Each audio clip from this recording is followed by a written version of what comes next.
Guys, আসসালামু আলাইকুম। আপনাদের সামনে আমি আবার চলে এসেছি। এখন আমরা একটি মেয়েকে ধরবো, তাতে তিনটি প্রশ্ন নিব। সে ঠিক উত্তর দিতে পারলে তাকে একটি গিফট দেব। আসেন মেয়েটিকে খুঁজে দেখি। এই মেয়েটি ধরে। হ্যালো হ্যালো ভাইয়া, আমি আপনার বলবেন হাই।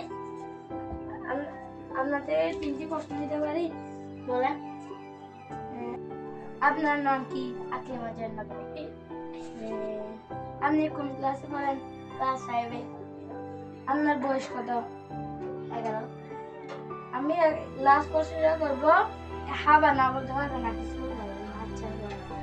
আপনি কি আগের মতো এখনো ভিক্ষা করেন? না তার মানে আগে আপনি ভিক্ষা করতেন? না ভাই, এখনো করি না, আগে করতাম না। না, আমি তো বলছি যে হাবা না বলতে পারবেন। এগুলো বাইরের কথা বলতে। আপনি তো করতে গেলেন।